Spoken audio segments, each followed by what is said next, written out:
Bueno, pues buenas a todos y bienvenidos una vez más aquí a vuestra casa de Fórmula 1. Bienvenidos a un nuevo vídeo en el que vamos a seguir hablando de múltiples noticias que han ocurrido en la actualidad del mundo de la Fórmula 1. Y en esta ocasión tenemos que hablar acerca de unas palabras que ha dado Fernando Alonso al respecto sobre los neumáticos. Todavía seguimos hablando sobre ese cambio de neumáticos que se realizó en el Gran Premio de Silverstone. Pero además de eso tenemos que hablar acerca de Ferrari y los problemas que siguen manteniendo. Tenemos que hablar acerca de nuevos posibles equipos a la parrilla de la Fórmula 1 o incluso críticas que hay internas entre mismos dirigentes del mismo equipo. Así que esto es todo lo que vamos a ir comentando. Recordaros que en la descripción tenéis el momento en el que van a dar comienzo todos los temas por si queréis saltaros alguno e ir directamente a vuestro momento de elección. Vamos a dar comienzo en este momento entonces por el tema de Fernando Alonso y por el tema de esos neumáticos, que recordaréis que en el Gran Premio de Silverstone se hizo un cambio de neumáticos, algo que yo ya lo he dicho que estoy rotundamente en contra de que se haga, no porque haya cambiado más, menos, haya perjudicado a este, no haya perjudicado al otro, estaré o no en contra. Estoy en contra porque es que eso es una regla bastante fuerte y es lo que también incluso el propio Fernando Alonso más adelante nos va a comentar. Pero es un cambio bastante fuerte, es lo que tiene en contacto un monoplaza de Fórmula 1 con el asfalto, o sea, es decir, de lo más importante, es una de las partes más sensibles de un monoplaza y el monoplaza se hace hecho con unos neumáticos a principio de temporada que después si te lo cambian a mitad pues puede cambiar un montón. Por suerte no ha cambiado gran cosa a lo largo de esta temporada, ahora lo vamos a hablar también al respecto sobre ello, pero yo os dije que no era algo que me gustase, incluso y esto os dije que yo lo tenía bastante claro, que era para perjudicar a un equipo en concreto, pero ya os lo dije, aunque perjudiquen a ese equipo, lo cual va a llegar a ver que haya más igualdad, a mí tampoco me llegaba a agradar porque no es un cambio que se deba de realizar menos a mitad de temporada. Y yo ya lo dije que era el hecho de, incluso si Alonso está compitiendo por el título a partir de ahora, si Hamilton está compitiendo por el título a partir de ahora, si todos los pilotos pueden tener posibilidades porque se ha igualado toda parrilla, no me gustará ese cambio. Es decir, lo disfrutaré, pues por supuesto, pero creo que es un cambio que no se tenía que haber hecho. Ya después de eso, bueno, no hay vuelta atrás, por supuesto, tenemos ya varias carreras en las que hemos competido con este cambio realizado y Fernando Alonso pues ha hablado al respecto, sobre todo lo que ha comentado Fernando Alonso al respecto sobre este cambio en los neumáticos que hubo en Silverstone. Lo que ha hablado es que después de aquello ha habido muchas sorpresas, es decir, que hemos visto equipos rendir y ya no solo en la zona alta, que suele ser lo más visible, pero incluso equipos que estaban en la zona baja conseguir un mejor rendimiento, como hemos visto en alguna de estas últimas carreras, o equipos que estaban quizá en una zona media empeorar bastante. Hemos visto equipos de la zona alta también ocurrirles eso, y sobre todo es eso lo que indica que ha habido muchas sorpresas y que a Fernando Alonso le extraña bastante. Eso es lo que ha comentado y sinceramente sí que creo es lo que repiten los equipos y ahora lo vamos a decir, pero no ha habido un cambio súper enorme, es decir, no es que haya repercutido enormemente, ahora os explicaremos también el porqué, pero sí que ha habido un cambio en sí de equipos que les ha costado más, equipos que les ha costado menos, pero sobre todo es posible que esto haya sido al final por ese entendimiento que hay que tener también con ese neumático, porque es que ese entendimiento lo hubieras tenido durante el Gran Premio, durante los test de pretemporada en Bahrein, es cuando hubieras realizado este entendimiento que se ha tenido que realizar durante las sesiones de libres y durante la sesión de carrera y clasificación, pero en carrera y clasificación no estás recopilando datos y las sesiones de libres desde Silverstone han sido como poco complejas, ha sido complicado sacar datos en esas sesiones. ¿Por qué? Bueno, las sesiones de Silverstone sí se pudieron disputar, mejor o en peor forma, pero vamos, se pudieron disputar normalmente. Luego llegamos al Gran Premio de Hungría, que tuvimos todo el tema de, primero en los libres 1 llovió, hubo una bandera roja, no se pudo prácticamente rodar, se rodó muy poco. Luego libres 2 y libres 3 estuvo condicionado por aquel formato que nos introdujeron con reducción de neumáticos y ya pues se rodó muy poco en esos libres y luego además el Gran Premio de Bélgica, que además había formato al sprint, es decir, que es que si hubiera habido condiciones normales, hubiera habido una única sesión. Es decir, se ha rodado bastante poco y el entendimiento de esos neumáticos ha costado bastante, quizá más a algunos equipos que a otros, y por eso también es por lo que algunos rendimientos se han visto complicados. Pero eso es lo que comenta Fernando Alonso y eso es lo que insinúa, que ha habido muchas sorpresas desde entonces y es indudable que ha habido equipos que han salido algo beneficiados mínimamente y no ha sido la razón por la que han dado un paso adelante. pero sí que ha habido equipos que les ha ocurrido como equipos a los cuales le ha perjudicado. Y la opinión sincera de Fernando Alonso sobre este cambio, pese a que hayan podido rendir mejor o peor, lo que comenta Fernando Alonso, y estoy bastante de acuerdo con estas palabras, es: no soy partidario de cambiar las reglas en mitad de un torneo. Es como cambiar la pelota en mitad de un torneo de tenis. Cuando se cambian las ruedas, se cambian los reglajes en mitad de la temporada, pero al final es el mismo para todos y hay que entender la rueda lo mejor posible y extraer lo máximo. Yo también os he dado varios ejemplos de al final lo que supone, con otro tipo de ejemplos también en deportes. Lo que ha dicho Fernando Alonso es eso, ¿no? El cambiar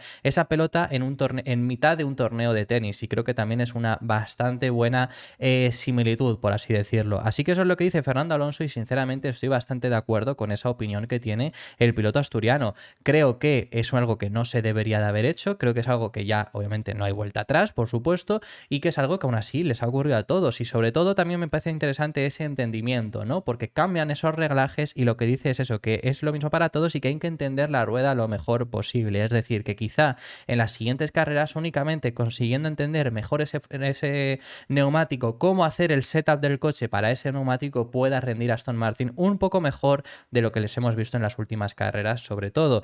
Sobre todo además, por ejemplo, Silverstone, Hungría, que fueron carreras bastante complicadas para el equipo Aston Martin. Pero es que además también pues tenemos que recordaros lo que han opinado en general todos los equipos, que todos los equipos han concluido en que este cambio de neumáticos no ha sido especialmente definitorio de los cambios que hemos visto en el orden jerárquico de la parrilla. Es decir, esto lo ha coincidido también incluso el propio equipo Aston Martin, porque es que es así. No es lo único que ha hecho, por ejemplo, que a Aston Martin le haya costado más este último mes de competición entre Silverstone, Hungría y Spa. No ha sido lo único. Por ejemplo, al final lo que siempre se ha hablado es que McLaren había sido el gran beneficiado tras este cambio de neumáticos. Y el cambio de neumáticos les dio el último, por así decirlo, empujón. Pero McLaren había hecho una gran actualización en el Gran Premio de Austria y ya se mostraron muy fuertes, que era justo la carrera anterior a los cambios de los neumáticos que se hicieron en Silverstone. Es decir, quizá ese cambio de neumáticos es el último empujón y eso queda demostrado mejor no por Norris por quedar en segundo lugar, sino por Piastri. Piastri en aquella carrera clasificó tercero y rodó tercero durante bastante parte de la carrera. No consiguió en aquel momento su primer podio debido a un coche de seguridad que hubo que le vino bastante mal y luego no pudo pasar a Lewis Hamilton, que fue quien mantuvo el podio. Pero si no lo hubiera hecho, y ese Oscar Piastri tenía las mismas mejoras que McLaren en el anterior Gran Premio en Austria. Lo que quiero decir es que sí que puede haber sido ese último empujón, pero no ha sido definitorio para que McLaren diera ese paso adelante, como no ha sido definitorio para que Aston Martin diera un paso atrás en comparación con lo que habíamos visto a principio de temporada. Así que eso es todo lo que tenemos que comentar por parte del equipo Aston Martin. Eso es lo que nos comenta Fernando Alonso también al respecto sobre este cambio en los neumáticos. Vamos a pasar de tema y vamos a ir a un equipo el cual, haya o no cambios de neumáticos, sufren muchísimo con la degradación y lo hemos visto también en estas últimas carreras, en este último mes de competición, como digo, en estas carreras que hemos tenido, sobre todo en un Gran Premio, por ejemplo, de Hungría, donde sufrieron muchísimo con esa degradación. Por supuesto, estoy hablando indudablemente de la escudería Ferrari, que esto además son unas palabras que más o menos ha comentado Carlos Sainz públicamente. Sobre todo, el problema que sigue teniendo la escudería Ferrari es el problema en los stints largos. Les sigue costando horrores mantener el coche, conseguir un rendimiento que sea bueno con el paso de las vueltas. Es decir, el Ferrari tiene buen rendimiento en general, puede ser en algunos circuitos mejor o peor que sus rivales. Por ejemplo, en Austria le vimos ser el segundo equipo, pero luego ha habido otros fines de semana donde han llegado a ser incluso el quinto mejor equipo, pero aún así Ferrari en sí tiene un buen ritmo. Lo que pasa es que en carrera se diluye muchísimo en la gran mayoría de circuitos, sobre todo cuando la degradación está ahí y es palpable. ¿Por qué? Porque es que tienen muy mala gestión de neumáticos. La han mejorado en comparación con el inicio de temporada, pero no en comparación con lo que ha podido mejorar, por ejemplo, Mercedes, que era un equipo que estaba quizá un pelín mejor que ellos en ese aspecto, pero no demasiado. Y aún así Mercedes ya no tiene tantos, o no tiene ni siquiera esos problemas de degradación que sí que los sigue teniendo Ferrari. Y además, es que esto no es nuevo. Es decir, Ferrari tenía esos problemas también de degradación la pasada temporada y no han sido capaces de solucionarlo. El año pasado ya sufrían bastante de degradación, que era un problema que les hacía perder mucho terreno también frente a Red Bull en clasificación. Conseguía la pole Leclerc y en carrera la ganaba Verstappen. Y eso era en muchos aspectos también por ese sentido. No solo 2022, remontémonos a 2021, en aquella batalla que tenían en aquella ocasión con McLaren por ser el líder del resto. Ferrari acabó siendo el líder del resto, pero en la primera mitad, sobre todo de la temporada, McLaren, que era más rápido, lo era sobre todo por esa degradación, porque Ferrari tenía una degradación muy mala y Ferrari acabó consiguiendo quedar por delante entre primero por el bajo rendimiento de Ricciardo y segundo porque a final de temporada sí que destacaron un poco más en comparación frente a sus rivales. Eso ocurrió en aquella temporada 2021, queda bastante claro con el Gran Premio de Rusia, Gran Premio donde sale Norris primero y Sainz segundo. Sainz le gana la partida en las primeras vueltas y las primeras 10 las lidera, pero luego Norris la adelanta porque tiene mucha mejor degradación. Y así muchísimos ejemplos, y lo estamos viendo esta temporada. Lo hemos visto, por ejemplo, una que fue bastante claro fue Miami. Un gran premio donde Sainz salía tercero, donde Sainz estuvo disputando contra Fernando Alonso. Encima les pasa mucho que su degradación a final de carrera es aún peor que a principio, generalmente, porque hay alguna excepción. Pero generalmente les ocurre eso. En Miami estaba compitiendo contra Fernando Alonso hasta el punto de que intentó lanzarle un undercut que fue exitoso, pero a partir de ese undercut empezó ya a sufrir bastante de degradación, hasta el punto de que Alonso no fue rival, Alonso le pudo pasar muy sencillamente. Y luego estuvo también Carlos Sainz, que estaba tercero, luego pasó a ser cuarto porque les adelantó Verstappen, ¿no?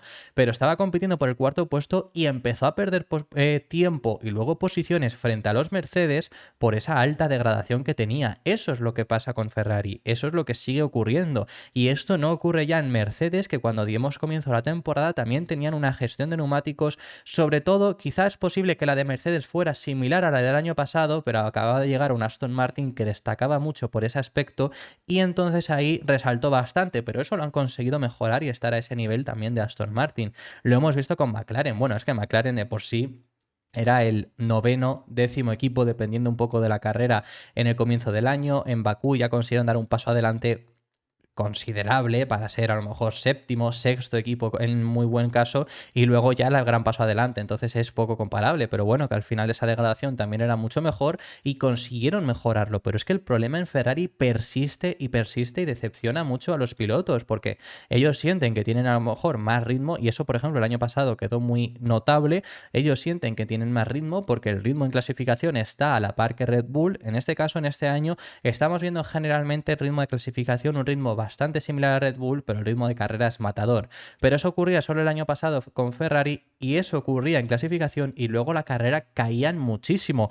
Por ejemplo, en el caso del Gran Premio de Bélgica también ocurrió en 2022 una carrera donde Sainz parte desde primera posición y luego le costó aguantar el podio. Salía primero, le consiguió volar Sergio Pérez por encima suya, consiguió volar un Max Verstappen que salía decimocuarto, eso en el Gran Premio de Bélgica de, como digo, 2022, y es que luego, pese a esa ventaja que tenía, acabó perdiendo casi 15 segundos de ventaja frente a un Russell que tuvo mejor degradación. Entonces es un problema que persiste en Ferrari, que están trabajando y que el propio Frédéric Vasseur ha dicho que tienen todavía que mejorar, porque es algo que les sigue lastrando muchísimo y para esta segunda parte de la temporada necesitan mejorarlo. Es algo que además hemos visto en muchas ocasiones que les ha ocurrido también el hecho de tener un buen ritmo y luego en carrera tener al final un peor resultado hasta el punto de estar en la posición en la que están ahora mismo en el Mundial. Posiblemente Ferrari es un equipo que podría estar perfectamente siendo subcampeón ahora mismo en el campeonato y no lo son también por esos problemas que tienen de ritmo de carrera. Así que es algo en lo que tienen que mejorar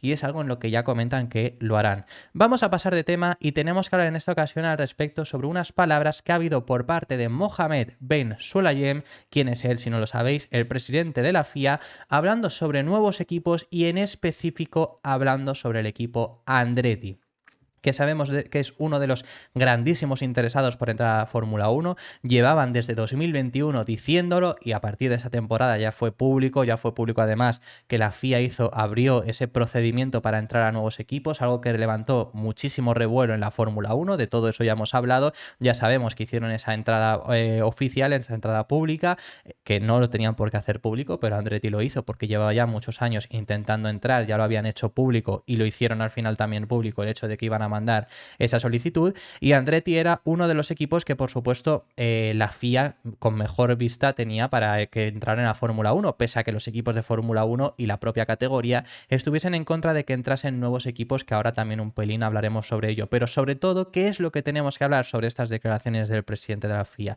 Pues Mohamed Ben Sulayem, hablando acerca del caso de Andretti, del caso de llegar a la Fórmula 1 y del caso de la negativa que ha habido por parte de los equipos, en específico sobre el caso de Andretti, de que no querían que llegase, no querían que entrase en ningún nuevo equipo, un 11º lugar, pero no querían sobre todo además que entrase Andretti. Y lo que dice Mohamed Ben Sulayem, y estoy bastante de acuerdo con él, es lo que ha dicho textualmente, es cómo podríamos rechazar a Andretti y a General Motors, porque claro, Andretti encima ya no es solo lo que te trae Andretti en Estados Unidos con lo que quiere crecer la Fórmula 1, sino que es que además también viene con General Motors. Entonces es lo que dice, ¿cómo lo podríamos llegar a rechazar? ¿Cómo nos lo podríamos llegar a plantear rechazarles por estas razones o por estas otras? Si lo que te va a aportar es mucho mejor a cualquier excusa que les puedas llegar a poner. Eso es lo que dice Mohamed Ben Sulayem y estoy muy de acuerdo. Lo que dice textualmente, lo vamos a leer, es: la gente tiene que entender que estamos aquí para promover el automovilismo y que estamos aquí para ser justos. El proceso de manifestaciones de interés, ese proceso que digo que la FIA abrió, es muy sólido y no hay ninguna circunstancia en la que podamos negar la entrada a ningún equipo si cumple los criterios. Así que imagínese que yo dijera que no a alguien como General Motors. El reglamento nos permite inscribir hasta 12 equipos. No estoy incumpliendo las normas. ¿Pero permitimos que entre cualquiera? No. ¿Pero cómo diablos podríamos rechazar a General Motors y a Andretti? ¿Dónde está el sentido común? General Motors es un peso pesado y cuando vienen con Andretti, eso es bueno para todos nosotros. Eso es lo que comenta el presidente de la FIA y estoy muy de acuerdo. Andretti, sobre todo además, lo que decían desde los equipos, al final el factor por el que no querían que entrase es por el tema de dinero. El reglamento permite hasta 12 equipos, pero si hay 12 equipos, el dinero se reparte entre 12, no entre 10. Y encima que está aumentando ese dinero, pues hay que repartirlo entre uno más. Eso es lo que no querían los equipos. Al final, si entra un nuevo equipo, no hay más dinero, es el mismo a repartir entre 12. Entonces lo que pedían, aparte de ese canon que tienes que pagar por entrar a Fórmula 1, que lo tendrá que pagar Andretti, lo que pedían también es el hecho de valor añadido, un valor extra que le venga bien a la Fórmula 1 para crecer. Pero sinceramente no entiendo cómo se dudaba el hecho de que Andretti te fuese a dar ese valor añadido, más aún con el crecimiento que la Fórmula 1 quiere en Estados Unidos. Sinceramente, es que no entiendo cómo podían llegar a dudar, cómo se puede llegar a dudar de que Andretti te va a dar ese valor. Andretti siendo, pues como dice textualmente, como dice Mohamed Ben Sulayem, General Motors siendo un peso pesado para esto y Andretti en Estados Unidos toda la influencia que tiene. Es decir, ese valor añadido lo iban a dar sin lugar a dudas. Pero había muchísimas críticas y eso es lo que sigue habiendo, incluso de críticas de que puedan llegar a entrar porque son los favoritos, como digo, han sido siempre los favoritos por parte de la FIA para que lleguen a entrar a la Fórmula 1 como ese 11º equipo. Así que bueno, esas son las palabras de Mohamed Ben Sulayem y para finalizar tenemos que hablar de una crítica pública interna por parte de Christian Horner a Helmut Marko. ¿De dónde viene todo esto? Viene por parte del fichaje de Nyck de Vries. Recordemos que Helmut Marko lo habló públicamente, lo admitió, él fue quien quiso el fichaje de Nyck de Vries. Christian Horner no estaba del todo convencido con el fichaje del neerlandés y luego finalmente ha resultado que Christian Horner tenía razón. Asimismo lo dijo Helmut Marko, dijo que Horner tenía razón porque han tenido finalmente que acabar echándolo para regresar a Daniel Ricciardo. Y lo que ha dicho ahora, Christian Horner le ha criticado públicamente por ese error, diciendo que, bueno, que al final él lo avisó ya, que Nyck era un buen piloto, pero que no era un piloto que fuese a encajar por parte del equipo Alfa Tauri. Y además habla un poco sobre Daniel Ricciardo y dice que era la decisión idónea pensar más en a ver qué nos puede aportar Ricciardo que el hecho de a ver si de Vries consigue empezar a mejorar. Eso es lo que dice Christian Horner sobre el cese que hubo sobre Nyck de Vries, ya lo recordamos antes del Gran Premio de Hungría, para el regreso de Daniel Ricciardo. Y lo comentamos que anteriormente, incluso cuando ya se estaba rumorando acerca de esa salida, Helmut Marko públicamente lo dijo en un podcast, que es que os trajimos aquí incluso ese vídeo en el que Helmut Marko decía... sinceramente, yo fui quien pujé más por el fichaje de Vries, Horner no lo veía, finalmente se acabó fichando y dijo Horner tenía razón. Bueno, Christian tendría razón, decía porque al final él obviamente lo llamó como Christian. Eso es lo que dijo.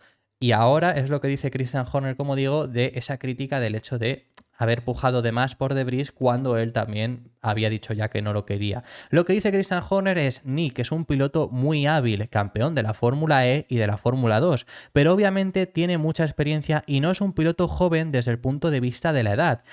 Recordemos que Nick De Vries tiene 28 años, es decir, no era un piloto, no llega con 20 años como llegan muchos pilotos a la Fórmula 1, llegaba ya con una edad avanzada, mayor que Verstappen, más mayor que Leclerc, más mayor que Russell, más mayor que Norris, más mayor que muchos pilotos, que su Tsunoda, por supuesto, es decir, que no era un piloto rookie al uso. Y lo que dice es: yo no podía ver cómo encajaba en nuestro programa, personalmente siempre fue solo como un parche, ha llegado a decir incluso, que además encajar en el programa, pues bueno, sobre todo por el hecho de que pilotos de la academia de Red Bull está costando más esta última etapa que salgan prometedores, porque bueno, tienen a bastantes, pero que esté en nivel de Fórmula 1, quizá Lawson puede llegar a ser, que se habla de que podría llegar la próxima temporada, pero ya está.